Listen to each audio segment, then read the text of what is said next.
So a story I just saw out of Bloomberg about a day and a half ago, apparently the sovereign wealth funds across Asia are not buying the U.S. private equity hype that has U.S. investors going crazy to pile pension money into these vehicles, life insurance money, sovereign wealth fund money. But they're not buying it over in Asia. Story out of Bloomberg says China Investment Corporation, the nation's $1.3 trillion sovereign wealth fund, is close to finalizing the sale of about $1 billion in U.S. private equity stakes following what had been a temporary pause in the deal. Should be concerning to everybody because once these big players start to run for the exit, especially foreign players, right? It sends a huge no confidence vote to the other players in the market, all the middlemen,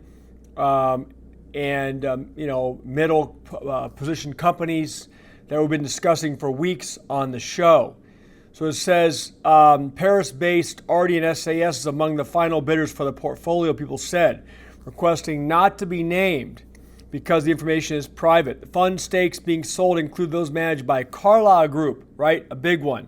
Hellman and Friedman and Welsh Carson, Anderson and Stowe limited partners according to the people.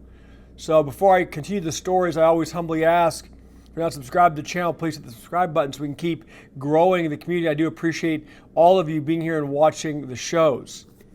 Ardian, the proposed secondary buyer of these funds, declined to comment.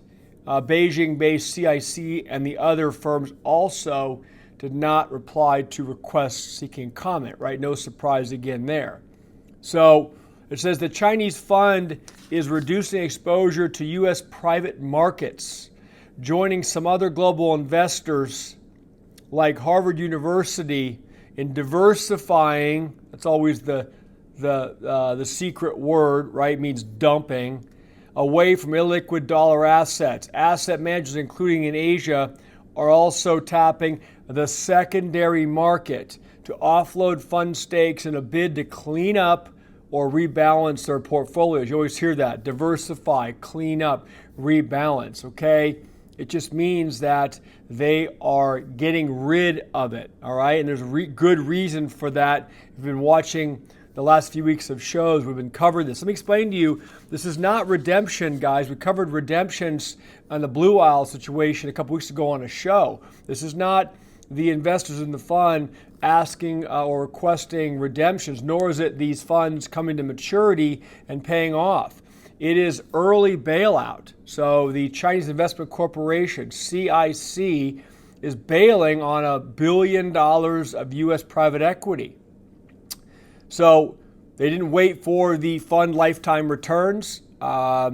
Instead, what they're doing is they're selling their limited partnership stakes in these funds to new buyers in the secondary market. Let me explain to you what the secondary market is. Basically, it creates a situation where they can get liquidity now, but they're also, what are they doing? They're giving up all of the potential gains or appreciation if these fund managers are able to turn around a lot of these failing companies, right? Or pull a rabbit out of a hat and make a bunch of profits for distribution to the limited partners.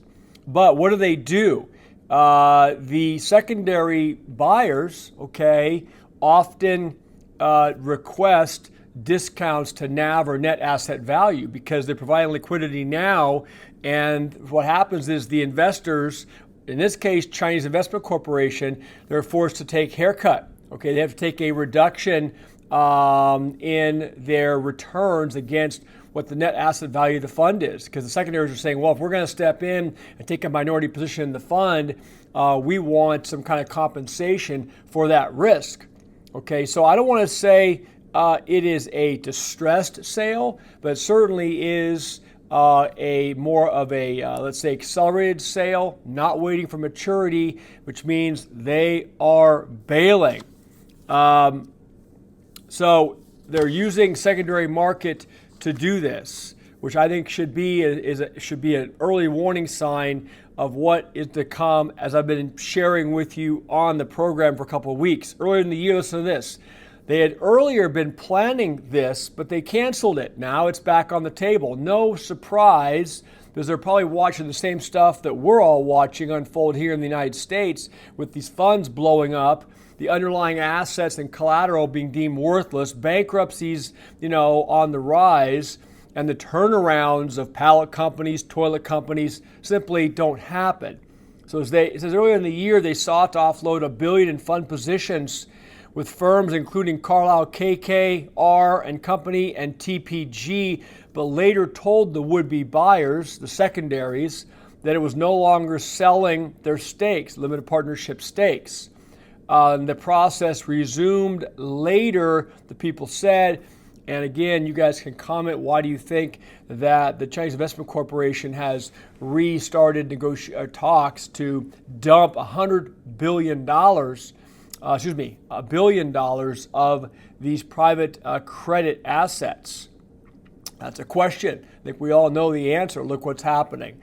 CIC, once known for its bold bets, it says, on Blackstone Inc. and Morgan Stanley in the 2000s, symbolized China's ambition to turn its vast foreign reserves into global influence. In recent years, however, it has become a far quieter player in deal-making compared with its heyday. Of course, you always hear, people talking about, well, what if China decided to dump its bonds or dump its dollar-denominated assets? Well, it's doing that in some respect with getting out of the private equity and private credit deals, $1 billion worth.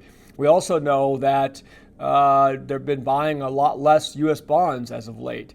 Some 48%, listen to this, of CIC's assets were invested in alternatives, right? Basically zombie-type failing companies. I'm editorializing there, but we're seeing what's happening. These companies just don't have the value, and they're getting pie-in-the-sky valuations, and they're not making any money.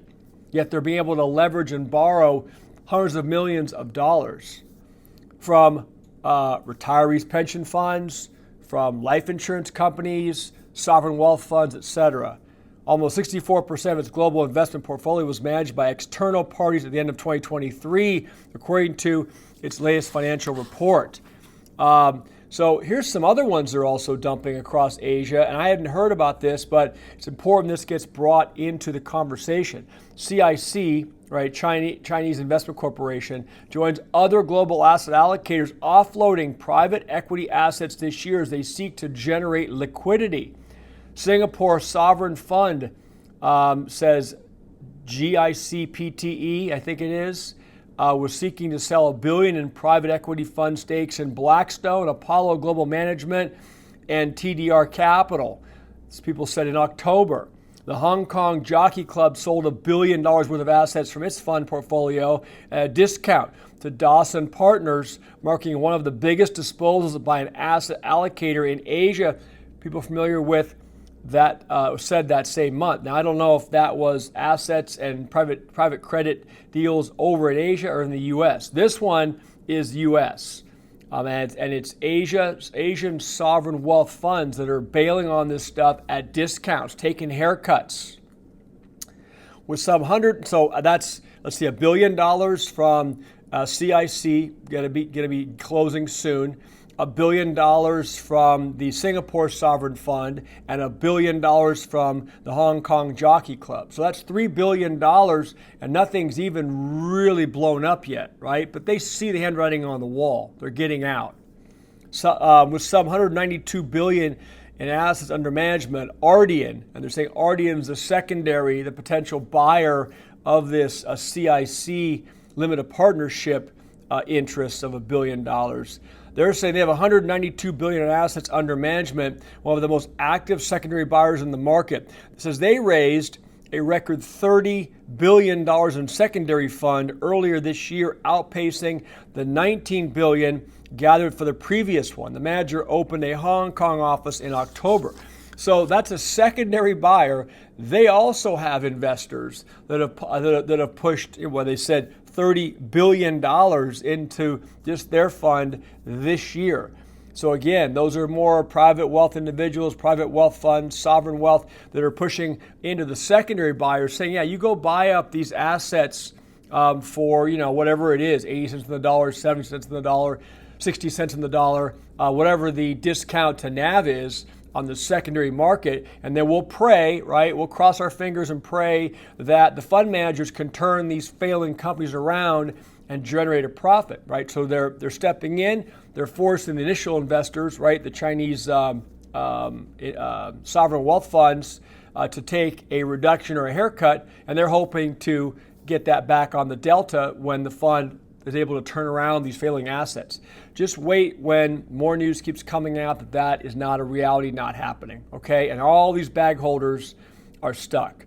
Deals led by fund managers or limited partners accounted for $54 billion of the total secondary transaction volume of $102 billion in the first half of the year, according to an Evercore report. So that's crazy. Okay, it's $102 billion of secondary transaction volume in the first half of this year. That's going under the radar, folks. That is, I don't want to use the word distressed, okay, sales, but it is people, funds, investors, limited partners looking to get out, and they're willing to take a loss now. If everything was so rosy and that was the place to be in private equity and private credit, why wouldn't they be hanging in there? They're playing with other people's money, not even their own money. So anyway, I'll leave it there today. We're a little bit long. If you guys enjoy the content, leave me a like. If you're not subscribed, please subscribe so we can keep growing this community. Please share the videos, people that you think are going to have maybe get some value out of this. Don't forget to check out some of the prior videos from last week. We did a live stream yesterday. Leave your thoughts and comments. I'll be picking out a question from each show again throughout the week and sharing that next Saturday on the live stream. Thank you all for being here. With that being said, I'll talk to you soon. Bye.